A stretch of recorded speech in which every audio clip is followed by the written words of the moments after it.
Hey, what's up, everybody? All right, so we're gonna go through some cool stuff today. So as everybody joins in, thank you, thank you. I'm gonna introduce you guys to kind of what the future looks like, and we're gonna go through some goal setting.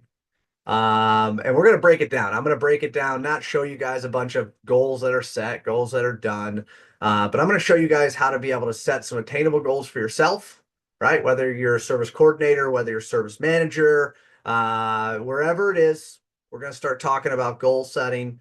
And there's a reason behind that. And we'll talk through some of those measurables and fun side, but we'll jam through. So I'll give a couple more minutes for everybody to be able to come in.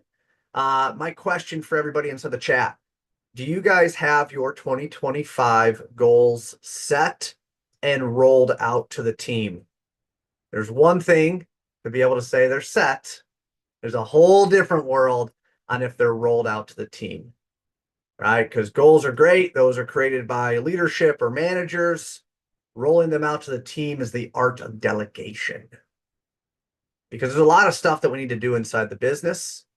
And no matter what position you're in, you'll never get them all done. It requires people, right? It requires people, process, technology, the whole four pillar side. Let's go into that. That's my question for you guys as we start. Give a couple minutes here, 2, 3 minutes, and then we'll jump in. So, do you guys have goals set for 2025?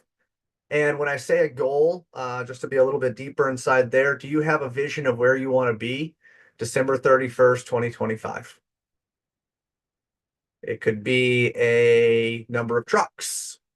It could be a dollar amount. It could be profitability. It could be hires, right? You wanna hire some more people. Anything to that extent. Do you guys have that? Yeah, all right. All right, so we got some back. No, no, we do not. And yes, we have goals. I'm working on it. Okay. All right, good. So we're going to kind of sit inside the middle. So we'll talk about rolling out goals. We'll talk about setting them. All right. Ooh, I like that one. So 3 trucks and the department efficient. So as we wait another minute or so before we get rolling, we talk about goals. The big thing about goals is they have to be measurable. And when I say measurable, there's a reason behind that. And measurable does not mean done, not done. Measurable means that we need to be able to man, I'm struggling. Need to be able to have some type of metric to understand if we're making our way there. Okay, that's a huge part of it. So we'll talk a little bit about that in the second half as we kind of get rolling. But then also the other thing that was said inside here was efficient. What does efficient mean? Efficient is not measurable, right? So I'm going to challenge you on that to be able to say, what does that mean? There's too many times when setting goals revolve around a feeling. And the problem with a feeling is that I can think that you're doing great, and someone else can think you suck. And someone else might say, "Hey, he's working on it," right? Like he's getting there. The other person might say, "You know what? It's time to replace that individual." I'm just making stuff up, right? But what is efficient, right? That's the challenge I have for you. All right, cool. All right, so we got total revenue. I love that. All right, so we'll break that down. We'll start working through it. All right, so here's where I'm going to start. Number one, I am going to kind of show you guys the transition that we're making. So one issue that we had, and I've already had it this morning, is that we originally started when we started building all of this, we started doing it off of Zoom. We let Zoom handle the calendar invites, we let Zoom handle the follow-ups, all that kind of different stuff.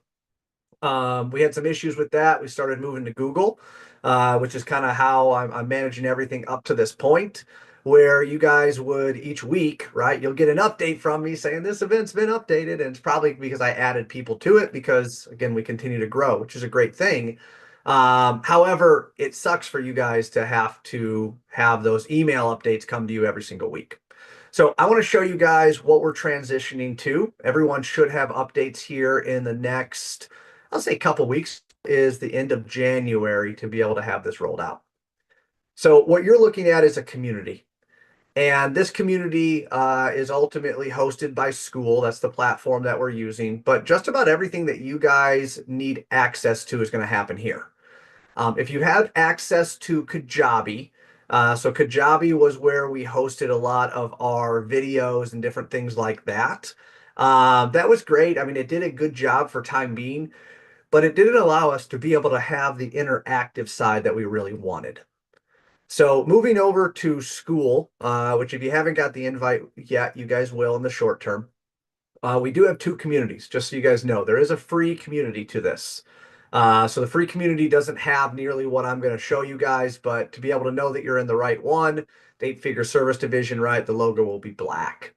So if you do have the free one, it says free next to it. It's white. If you guys want to join that game on, go for it. But the one I'm really going to be talking about is the black one right here. So there's three primary tabs. So first off, I'm going to engage. I'm going to ask you guys to be active, right? So get in there. There's an app that you can download on your phone. That's a plus to all of this. Is that there any is there any if there is any communication or events that you guys want to attend, anything else like that, it'll all be on your phone. We don't have to worry about is the meeting really happening today and all that kind of different stuff. So number one, the community. Every member that we're rolling into this has the ability to be able to use the community. You can write whatever you want. You can ask questions. You can ask comments. We have different categories such as grow, finding new customers, scale, getting more, maximize, all the stuff that we're doing on site. All of that stuff comes together. So you guys have the ability to be able to ask questions. And the coolest part about this as we start to roll our customers in this and all of the clients is that you guys are going to find that there are a lot of different contractors that are on a similar journey as you guys. And we're all learning together, we're all growing together. So I thought it was only formal for us to be able to have a community of individuals who are growing their service divisions. 99% of my customers do not overlap inside the territories that they service in. So we don't have a lot of issues. And that's been a huge part inside my growth strategy is I don't want to go in and have 12 contractors in Chicago because that just doesn't make sense. My goal is to be able to raise the floor of the commercial roofing world, and there's enough contractors throughout the US for me to be able to fulfill that mission. So on the community side, you guys will have access to this. Come in, you can again go to specific parts of it, but again, you can live through inside there. The second thing that you're going to have is this classroom. So if you've used Kajabi or you had access to Kajabi where all the videos were, right, that was a good platform to be able to start. This takes us to an entirely different world. So we'll start with just the scale sides, just kind of showing you what that looks like. Going in there, you guys are going to have two ways to be able to get all of the on-demand content that we have. Number one is you can download the workbook.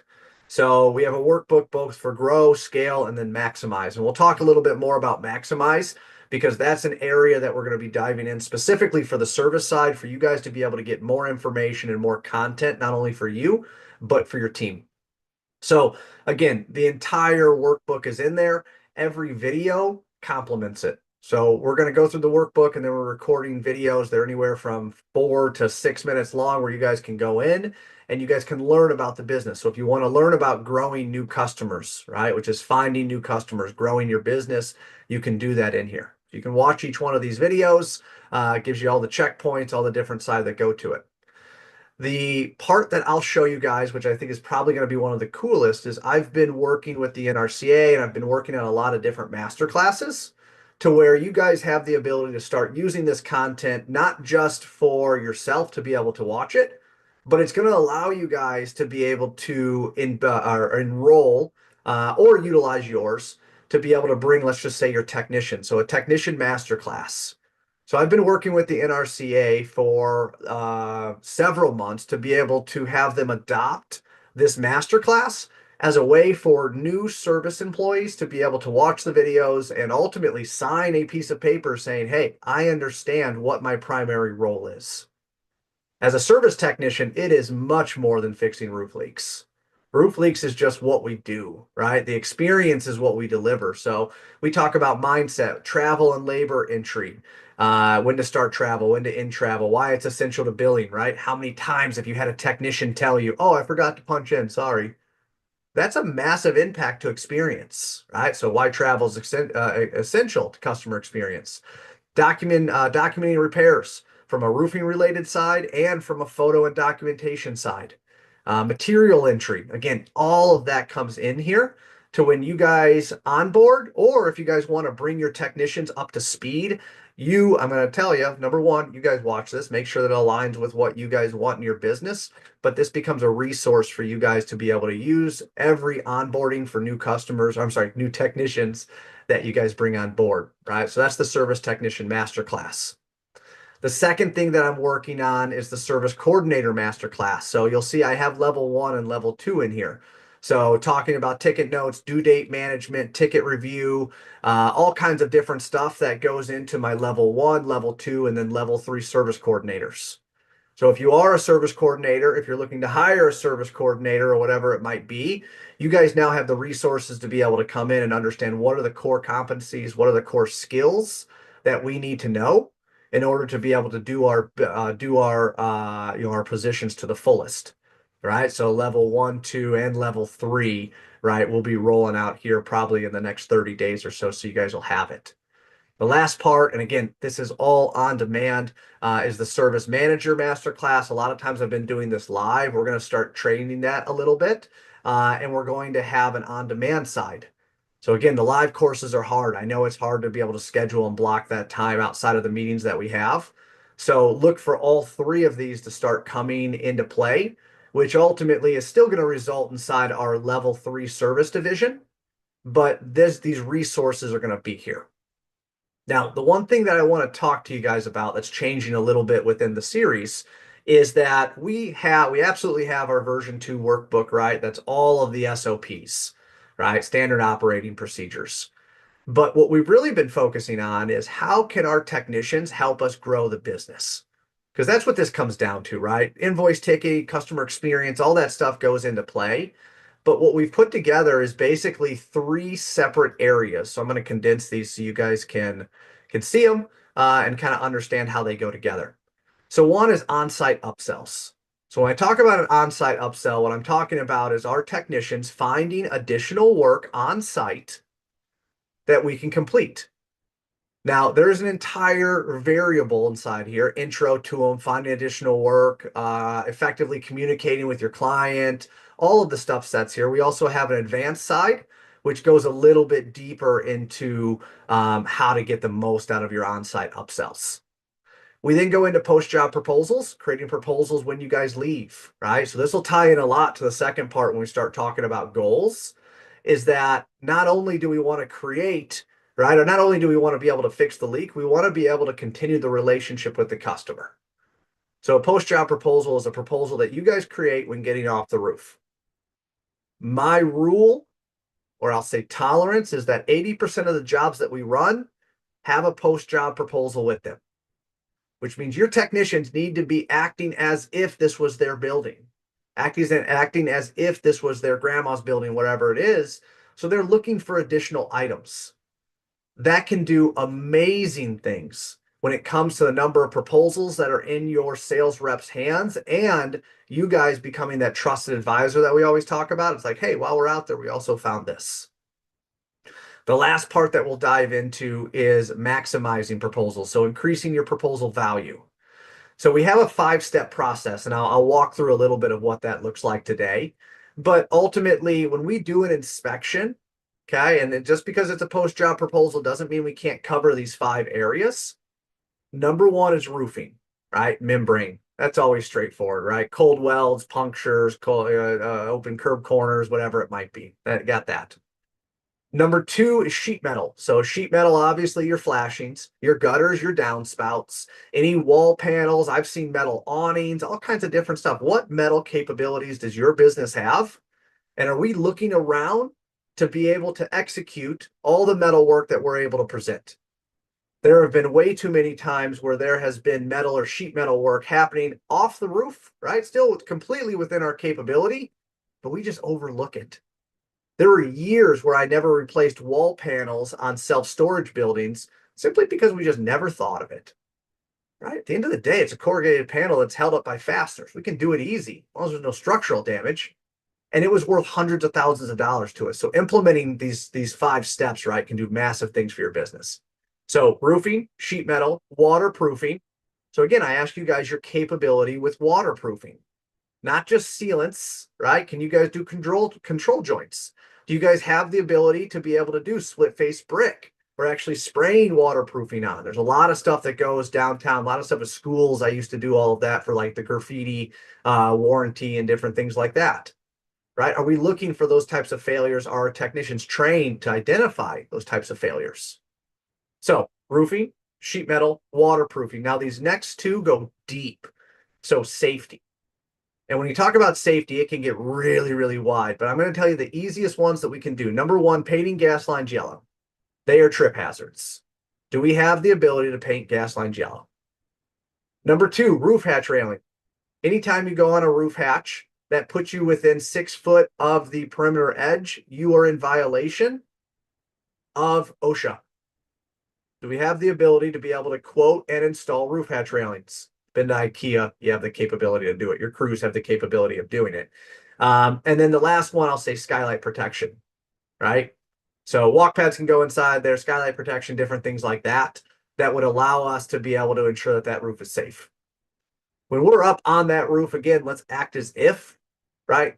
And the last one I'll talk about is interior. Most of the time, interior, no, I'm not telling you to go do drywall work and paint, but I'm talking about ceiling tiles and I'm talking about insulation. There's a lot of times where we do roofing work, our technicians do roofing work, and they feel that they're done, right? Because they fixed the leak, they found the puncture, they put the patch on top of the puncture. But what they miss is that our customers still have the same exact environment than when they first reported the leak with us. They still have the water on the floor. They still have the damaged ceiling tile. They still have the ceiling tile that collapsed and broke, right? Like that's their world. So even though you went up on the roof, even though you've done everything that you can with the roof, their perception of reality is that nothing's changed. Perception of reality is that someone came there and someone went up on the roof and I think they fixed it. So when we talk about customer experience, as we get deeper into some of the on-demand videos that you guys are going to have an opportunity to see, we're talking about how do we give our customer the experience that we would want. So we'll talk about interior, we'll talk about ceiling tiles, different things like that. So as we walk through this, this is an area where you guys are going to be able to have all of this content in your hands. You guys are going to be able to delegate this content, right? The videos to any of your employees, right? You want to be able to have, you got a rain day, cool. Have them watch the maximize size to it, right? Or wherever else it might be. So this content is going to be here. Now, the part that I was going to tell you guys connected into like all the calendar invites is that you guys are going to see a lot of my events canceled. And I'm canceling them and I'm deleting those so we can stop having a lot of the confusion for the days and times that all the stuff shows up. Your calendar right here, so this third bar up here, is going to give you all of the content that you need. Now notice Maximize is not in here, right? The service side is not in here. And that's because I'm still doing it right now as you guys see it. So we're going to add it in here. But basically, it's going to be as easy as you guys being able to make the choice. You're going to have access to all of this. Okay, so your calendar is going to look somewhat similar to this, to where you guys are going to be able to pick and choose where you want to be. If you want to be inside our essentials side, right, that's where we talk a little bit more on a sales side. We talking about property managers, types of leases, and then we also went into it. So this is real service. We went into contractor versus contractor, trade versus trade. So we get up on a roof and there's an HVAC leak. Then the roofer says that it's HVAC. The HVAC guy says that it's the roof. How do we deal with those situations? So we presented it more inside a sales side, but we're talking about real world stuff. Because as we bring all of this together, we're talking about building an 8-figure service division, right? Not an 8-figure sales team. We're talking about a service division that consists of sales, operations, marketing, right? Lead development, all that kind of different stuff. So if you guys haven't had access to this yet, it's coming, right? So what I'm trying to do is I'm trying to meet with all the leaders. I'm trying to introduce it to them so they kind of understand what's happening. But I do want to give you guys some heads up because we're not going to meet for another 2 weeks. And more than likely within those 2 weeks, you guys are going to get an invite for this. So it's going to be invite. It's going to say Chad Westbrook invited you to the 8-figure service division. You guys are going to be able to get into this paid community. You're going to have access to the community, classroom, and all of this. There are some additional things that you probably see that you guys are going to start getting access to. So one is office hours. Every Thursday from 9:30 to 10:30 Central, we have office hours. And that means if you guys are having issues with something, some type of problem that you guys need to talk through, you're going to get David and I in a group for an hour. So if you guys want to join in and be like, yo, I'm having this problem with the customer, yo, I'm having this problem with invoicing, I'm having this problem with whatever it is, right? Or opportunity, come in, you can dive it out. It's office hours, so we come in, right? As many contractors that are there to be able to process stuff, and we talk through it. So you guys are going to get access to those office hours as well. That's going to allow you guys to be able to get a little bit more one-on-one time with us and, really processing some stuff live. So I'm going to pause for a second here, and I want you guys to go through. I got a couple things that are going through. Any questions? Any questions for anybody that's on board? Any questions from anyone specifically on school, the eight-figure service division, anything to that extent? And I'm going to read through a couple of the comments that are here.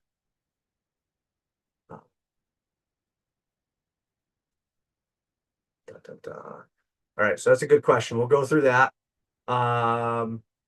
Yeah, so Jay, I know you're asking about, so one of the questions, can we download the videos to watch them outside of our data coverage? So the answer is no. As we start building this, right, this is very unique to our IP. If we allowed our contractors to be able to download all the videos and keep them, they can share them, right, and kind of different things. You guys are paying to be a part of this community, right? And part of that return is that I'm always going to give you guys the best content, lock content, because once we start allowing them to be shared, this is real world stuff that we're dealing with, is that anything that hits Chat GPT now becomes common knowledge. So what's happening, especially between like the eight-figure service division and some of the lock stuff that you see, is that anything that Chat GPT can access on its own, it becomes part of its common knowledge. And one thing that I don't want to do is I don't want to ultimately mix what we do and the successes that I've had with any of those automation, right? Or any of those AI things that are connected into and meshing stuff together. So no, but what I will tell you is that you'll see we do have a Roof Wars. So Roof Wars is a podcast that David, Bonnie, and I are doing. It's going to be on Spotify. It's going to be posted every 2 weeks. So we just got done pre-recording one that's specifically on preventative maintenance. So we ultimately have 26 different topics that we're going to be running through. Those are going to be available for you on Spotify. We also have, it still connects into an old podcast called No Reps Left Behind that we used to have. So you'll have a lot of content that you'll be able to go through, and we're working on that. So I hear you on being able to access the content if you're on flights or anything else to that extent. So yeah, we're working on that. No, you cannot download the videos specifically, but we are going to have some ways for you guys to be able to access it. So cool. Any other questions that you guys have, throw them inside the chat. We'll go through because I want to make sure that you guys understand the community and how to get the most of it. So again, community, you got the entire board to be able to jump through. Classrooms gives you all of the on-demand content. And again, we'll be adding in service coordinator masterclass and service manager masterclass within probably the next 60 days. And then we'll continue to be able to go this. We also have service division launchpad, which will be a whole plethora of videos that we're working on building. So we'll get through all that. All right. So I don't see anybody typing inside here. So what we're going to do is we're going to start diving through. So I'm going to pause for a second. I'm going to open up a sheet so we can start working on goal setting. So I got a couple that are in the chat. Does anybody want to share any goals that they have? And I want to talk about how we break those down for our team and how we delegate them out to our team to ensure that everybody has absolute clarity and confidence to be able to execute. So there was one that I'm going to pull. So again, if you want to throw anything inside the chat, you're like, yeah, man, let's dive this. I want to roll this out. So the first one that we're going to go into is revenue. So there was one comment that I had. It says, hey, I want $400,000 in revenue. And again, make the chat live if you guys want to dive through this. When I think about $400,000 in revenue, the first thing that I think of is we're going to take 400,000 and we're going to divide it by 12. It means that you need to do 33,000 an average. This is a huge, huge part. an average of $33,000 per month. So if this is where we're looking, I'm good with this. However, the variable that we typically have is that January, right, where we're at right now, and February. So let's do both of these. I'm just gonna do Feb. Are typically slow months. So no matter where we are in the US right now, we are having issues with weather, whether it be snow, whether it be ice, I guess, except in Chicago because we still got grass somehow at 7 degrees, but whatever, is that we're not going to produce as much work in January and February as we will in, I should be able to pull these over now, as we will in, say, let's just say July or something to that extent. Okay. So we can't flatline $33,000. And this is breaking down goals. So we can't flatline $33,000 because in January and February, we are going to miss that goal. I'm assuming that because of the weather. I'm assuming that because of our clients, right? A lot of times our clients are not making decisions or roofs are not leaking nearly as much as they are when the rainy season comes in, which is your April and May. So when we talk about 400,000, we have an average of 33,000. I'm good with that. But what I would urge you guys to be able to do, number one, and we're gonna change these numbers up a little bit so you can see on a larger scale how it comes into play. But number one is we need 100% of our revenue. So I'm gonna do this, and I'm gonna create a formula here. Hopefully this will make sense to you guys once we create it. And I am going to do. I'm going to put percentages up here. And then what I'm going to do is I'm going to take this times this to give us that. So I will show you guys how to build this. And I can actually share this with you guys because that could be pretty cool on how we start putting some stuff together. I'll give this to you guys as a summary. So what I'm creating right now is ultimately a way for us to be able to figure out what do our goals need to be every single month. Because our methodology has always been win the day to win the week, win the week to win the month to win the quarter, right? What do our technicians need to do today to know that I'm on track? So what I'm going to start doing, and I'm going to give you guys a starting point here. 5, 6, 7, 8, 8, 9, 8, 7, 8, 9, 10, and I'll explain this inside a second on what I'm doing. So what I'm doing is I'm creating percentages based upon how much revenue we're going to invoice in that month. Okay. So, and what I'm trying to do, you guys notice this number right here, I'll highlight it in yellow. This number needs to hit 100 because in order for us to so you'll notice right now we're at $396,000. This number needs to be at 100. So I'm going to change this to 9. Notice that it automatically changes to 100 and also shows me my goal, which is $400,000. So these line up. What happened though is I created a formula down here to be able to say in January, I expect to do 6% of my goal. So it took a formula and it said, okay, 400,000 times 6% is $24,000. This allows me to be able to scale my business based upon a time of year, because I can tell you where you're going to have your peaks and valleys. Okay, number one. The other thing it's going to allow me to be able to do is see, okay, do I need to hire a truck? And you guys will see that because if I was to take this 400,000 and change it to, let's just say 1.2 million, now all of a sudden I have $120,000 that I need to do in September, and I only had 84,000 to be able to do in August. Now, if these numbers are crazy to you, don't worry. Again, I'm just giving you scenarios because now we can start understanding when do we need to hire people, when do we need to add trucks, based upon, so I'll go back to 400,000 just so we can have our side right here, based upon where we need to be in time of year.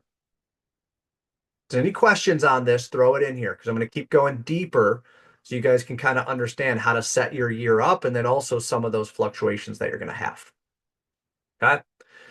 So what I'm going to tell you about the year on how it typically rolls is that this right here, your January and February, this is always a variable because of weather. Okay. Weather always comes in, whether it be cold, whether it be snowy, whatever the variables is, January and February typically always have some type of weather concerns or issues that reduce the amount of A, sales, possibly, and B, production time. Because you could have $1 million and have weather events that keep you from invoicing $1 million. Um, okay, so there's a good question that came in. Is this based off of a fully staffed department? I won't go into the rest inside there, but I love that question.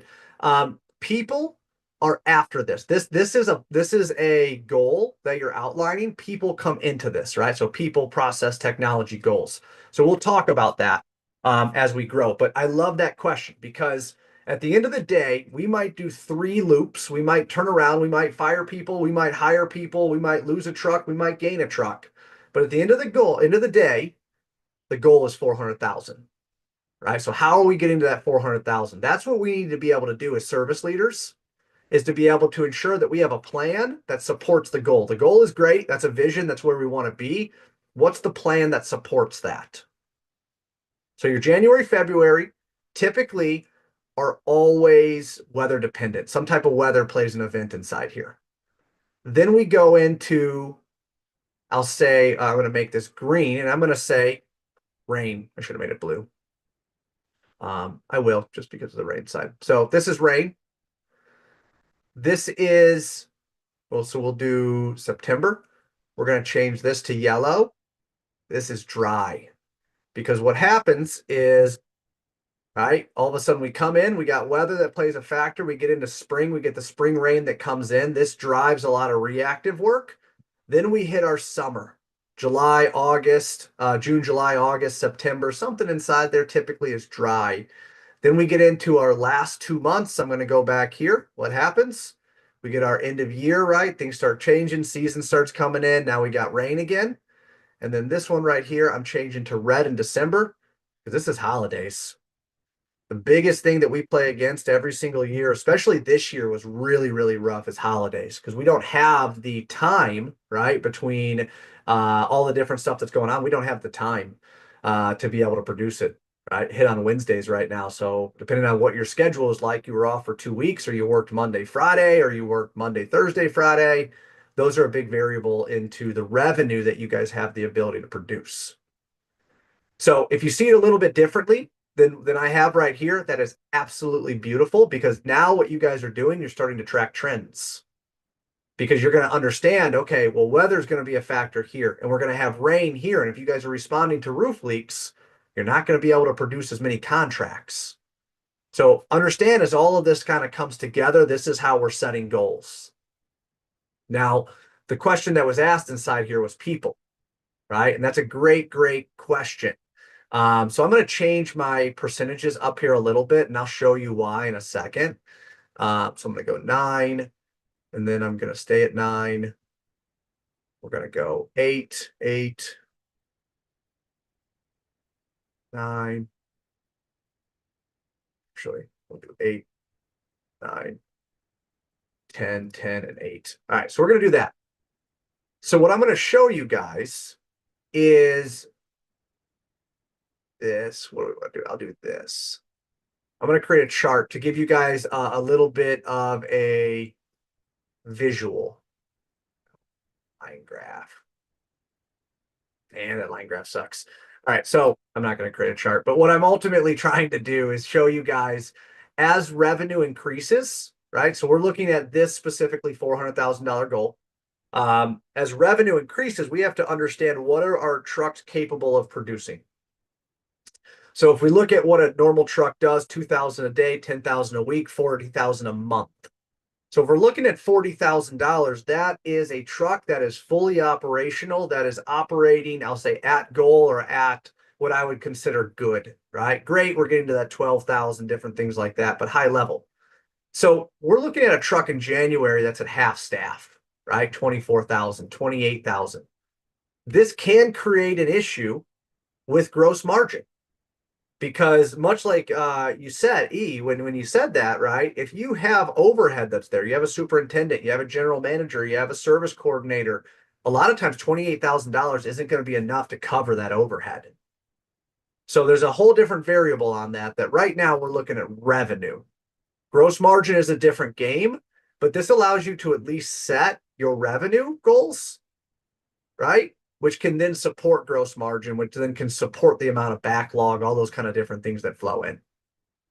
So we're looking at one truck, one truck, one truck. We're looking solid right here, 36,000, completely capable.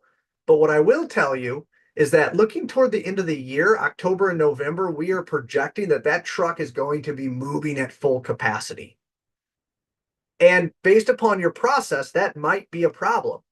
It might be a problem if your truck is also required to be able to do site bids or do inspections or do preventative maintenance. Based upon this plan, they're not going to be able to, right? Unless that revenue is baked into part of that 40,000, right? If you're doing a free inspection, chances are in October and November, they're not going to be able to do free inspections for you because they don't have time to do much anything other than work, especially if they're at $40,000 inside service or billable work that they're doing every single week. So hopefully that kind of helps you understand, right? That we can actually take, I'm going to move one to the left here, and I'm going to say, this is the first thing. So E, this is the first one, trucks and people, right? So we have one truck right here. Maybe we have a question. Do we add a second truck right here? So now we can start forecasting that we possibly need to add a second truck in October. Now, I'm not telling you to do that. I'm using this as an example. I don't think you need a second truck with this, but I'm just giving you an example of, okay, maybe in October we need to start looking for truck two. Why? Because hiring sucks. Now, if you can promote somebody internally, beautiful. If not, it means that you need to start looking for someone probably in July, right? So start looking for number two. I'm telling you guys this because this is how you start creating a plan. Not only are we breaking out revenue, now we're trying to understand how many trucks do we need. Now, E, you said this, are we based off of a fully staffed department? So let's just use the example of a superintendent. Depending on how big your business is, you might be able to say, you know what, I'm sales and I'm the superintendent and I'm the general manager, whatever it is. And you're like, you know what, I can do this, but I can tell you once we start getting to $36,000, it's too much. So I need to hire a superintendent by this time. I need a superintendent by April because we're expecting to be able to have some revenue that's going to really be able to take most of my time. Right? So again, we start looking, right, 2 months before. So start looking for superintendent. So let me know if this answers your question when you're talking about people, right? Because now we got trucks, right? Okay, cool. When do we need to start looking for a second truck? When do we need to start understanding people? What people are going to come into the mix, right? So you're starting to look for people right here. You're starting to look for people here. So this all kind of ties into a larger plan that you guys are going to be able to create. So when I talk about rolling goals out, right, when I said it, what I'm talking about is having absolute clarity and confidence that you guys know how you're going to get through the year. Now, there's one part that I didn't really dive a lot into, which I will in a second. I'll do it right now. These percentages, okay? These percentages need to be real. And I'll tell you a really, really easy way to be able to do it. And we're going to do it right here. So you guys have it, and I'll share this sheet with you guys so you guys can do whatever you want with it. My request is that you make a copy of this sheet, okay? So I'm going to do 2024 revenue.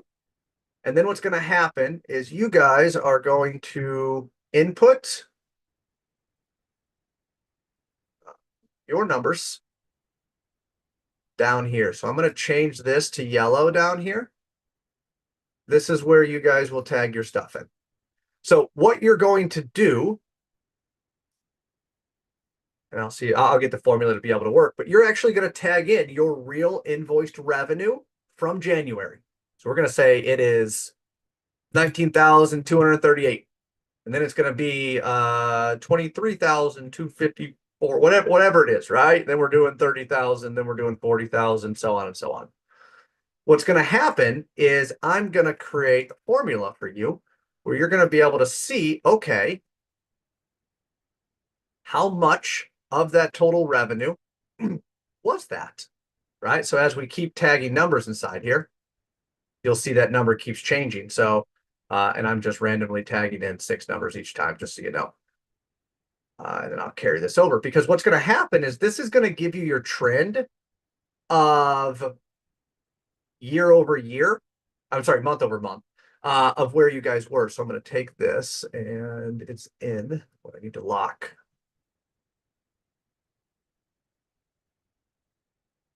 So now when you see me typing those numbers in, now you know why I was typing those numbers in because now I can understand my actual business. Because it's one thing for me to be able to type in 6, 7, 8, 9, 10, all that kind of different stuff.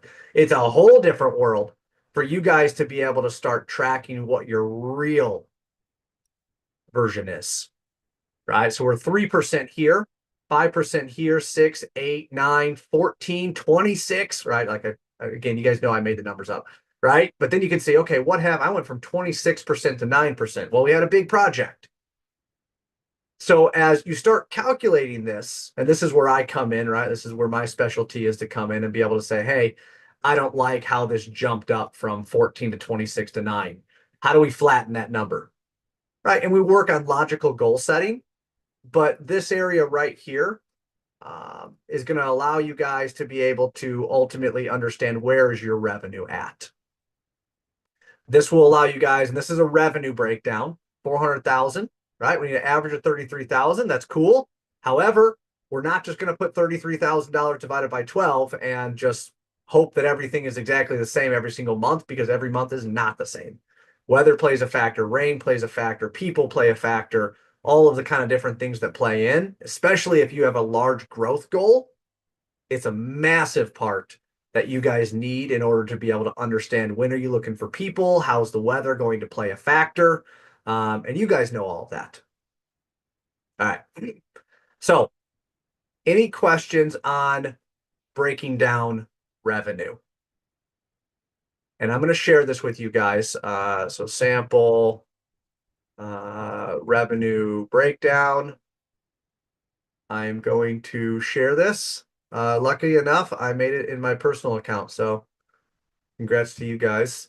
I'm putting it inside chat. Everybody has access to this. My request is that when you come in here, you guys go to file and make a copy.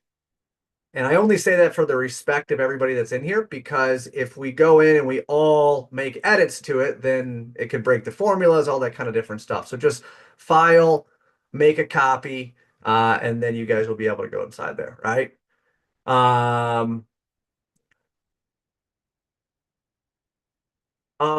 Okay, so you asked a question. Good question, Cider. So revenue is not going to be right, since that includes overhead, all that kind of different stuff. So revenue is just what you build.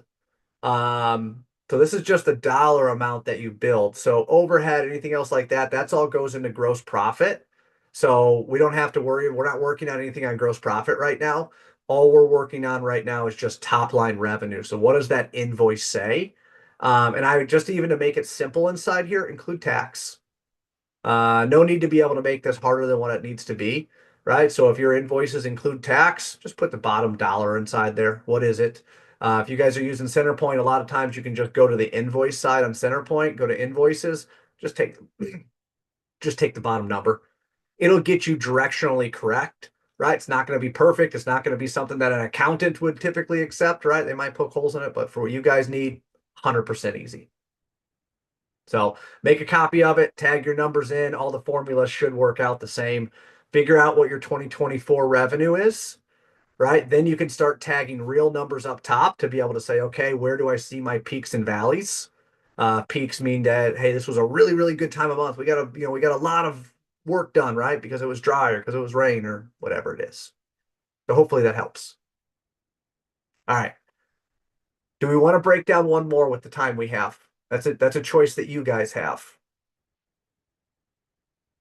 There is. Throw it inside the chat. Do you guys want to jam out on this? Yeah? Okay, give me it. So if you guys have one more that you want to break out, you have another goal, a measurable goal that you want to break out, throw it inside the chat. We broke out revenue.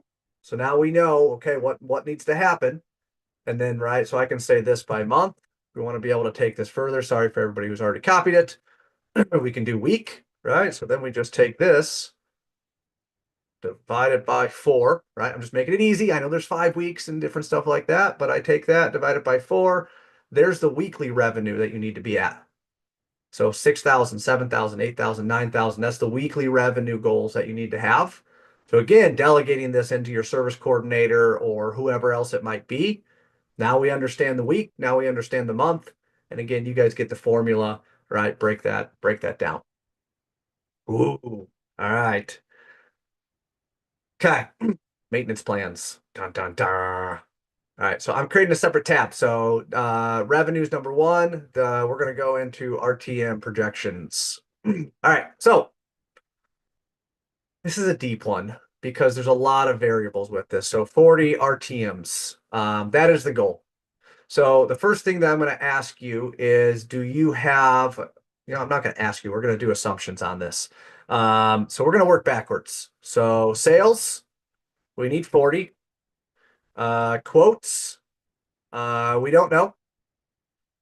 Leads, we don't know. Okay. So it really goes into leads, quotes, and sales on how I break this apart. Now I'll show you some different ways to sell it, but high level. So the first thing we need to understand is what is our close ratio, right? So we're going to say for every preventative maintenance contract that you propose, what do you sell? I'm going to tell you 10%. Okay. High level, 1 out of every 10 that you propose. Now, if it's different than that, beautiful. I think your goal should be higher than 40, but whatever. So if it's 10%, right, that means that you need to quote 400 to be able to sell 40. If it's different, right? And then let me do this. I'll turn it into a formula. This times this, that'll bring 4. There you go. All right, cool. So you can change this percentage now. If you're in here, if you make copies, anything else like that, you can change it to 20%. Now all of a sudden you know where it is. It's all based upon how many sales you want to make, right? So I'll turn both these yellow so you know these are the ones that you change, right? You want to sell 35? Cool. Numbers automatically change. So we're going to sell 40 preventative maintenance. If we have a 20% close ratio, it means that we need to quote 800 of them, right? Higher close ratio gets, less you got to do. Actually, I may have done it backwards. I'll figure that out. I'll correct it. So if you're going to sell 40, you need to sell 400. So leads, where are they going to come from? So the first thing that I'll show you is that we are working in a I'm working on a maximize book that'll be going into, you guys see my whole Canva world. Let me find, where's my projects at? We're working on a maximize book, and we see if I can find it because there's a lot of cool stuff in this maximize book that is going to play in. Here we go. All right. So number one, there are 3 ways to sell preventative maintenance. Okay, so service estimating, you see all the kind of different stuff we're working on. Where's my RTM stuff? All right, sorry. I know I'm wasting your guys' time. If I can't find it super quick, we are moving on. Let me get to this one. All right, service agreements made simple. Here you go. Super quick way to be able to look at it. There are 3 ways to sell preventative maintenance, and you guys will learn this inside the videos and stuff like that. Number 1 is formal, which means you guys are going to give a contract to a customer. They are going to sign that contract, and they are going to proactively pay you to be able to inspect the roof and perform preventative maintenance. If I was to take a guess, this is going to be under, and I probably should add this will be under 5% of your sales. Okay, under 5% of the rooftop maintenance sales as far as what your potential is. Number 2 is what I call informal or a reverse sale, which means you guys are going to go up on that roof. You guys are going to do inspection, right? You're going to do the inspection. It's like, yeah, no, I'll give a free look at your building. And while you're on site, you guys are going to upsell on site, right? Which is on-site upsells, part of the community side, which you guys means is going to go on site. You're going to find that there's clogged drains. You're going to find that there's punctures and sealant issues. You're going to call the customer like, hey, I'm up here right now. I can take care of them for 500 bucks. You want me to take care of it? Small, simple things. But at the end of the day, we're reverse selling it because number one, we're still getting the inspection done, which gives us all of the data that we need, right? To be able to understand the property and forecasting revenue. And then number two, the client is still getting the preventative maintenance, the checklist, the cleaning the drains, all that kind of different stuff. You're just doing it opposite. Your client doesn't have to literally sign a contract, which most of the times they don't want to, or they're not able to, don't have the authority, whatever variable comes into place. So formal, informal, and then the one that I'm going to say that probably most of your rooftop maintenance is going to come from, or it should come from, is called It's What We Do. And It's What We Do means that you are going to add preventative maintenance, a line item for preventative maintenance inside every single contract that you deliver. And the reason that you're going to do that is because your client is typically doing or spending a lot of money on something that could have been prevented if we would have been there sooner. So my job as a trusted advisor is to be able to help you not have that problem again. Part of that is that we have I'm just going to make this up, a 1-year installer's warranty, right? 1 year, I'm sorry, 1-year labor warranty.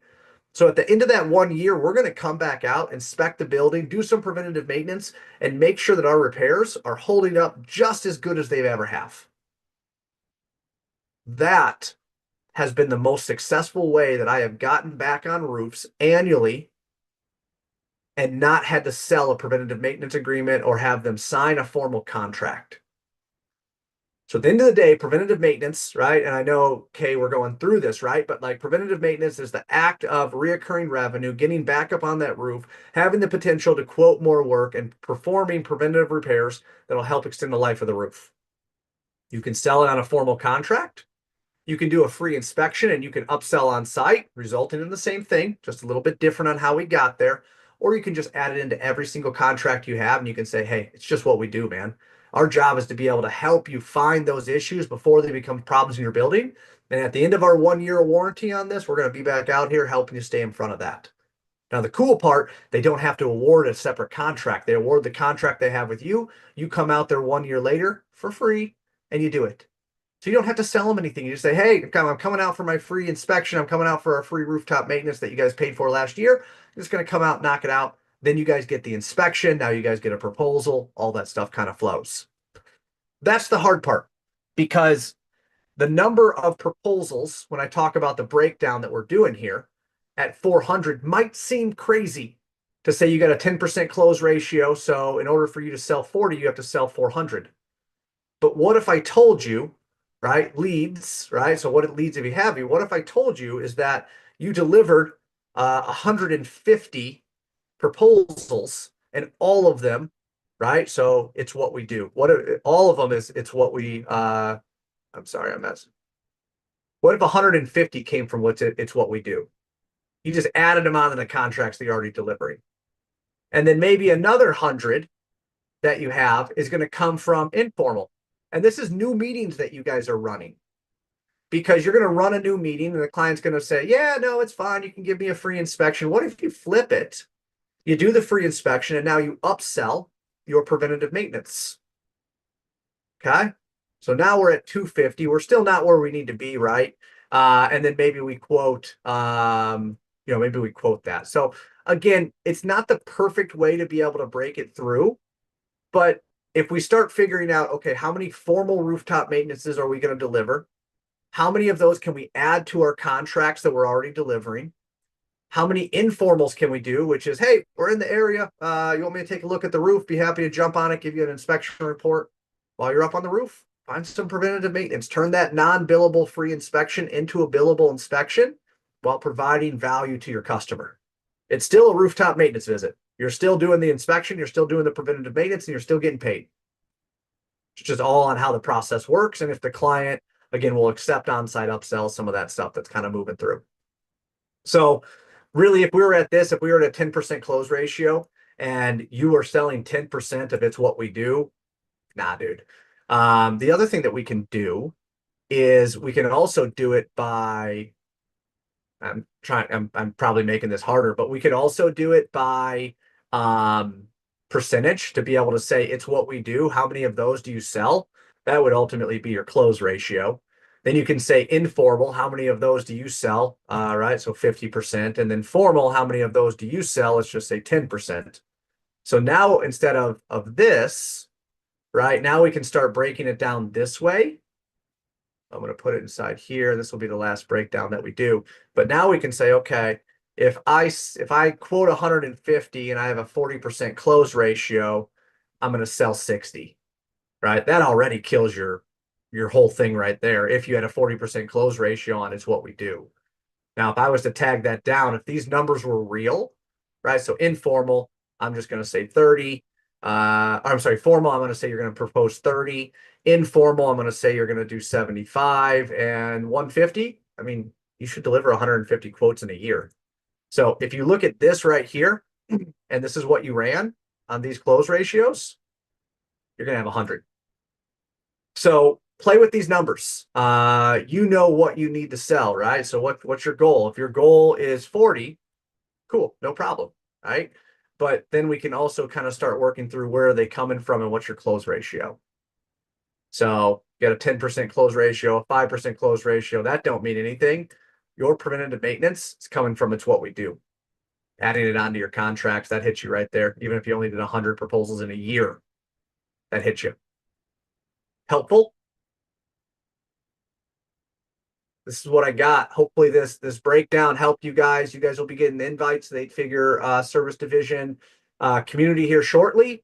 Take this, guys. You guys should have the link for this. So again, take it. I see a few of you guys are in here. That's awesome. Take it, make a copy. Sorry, I know I kept adding as we went through this. So if you want to make another copy, you can. That'll give you the RTM projections as well as the revenue. Dive in. Huge part of the year right now is setting those goals so we understand, right? We want to sell 40. That's great. What's the plan that's going to support that? Right? Then you can start taking the numbers and breaking them down. If it's 100, right? That's what, 8, right? 8 that we have to do a month, something like that. 8. So do we deliver 8 proposals a month?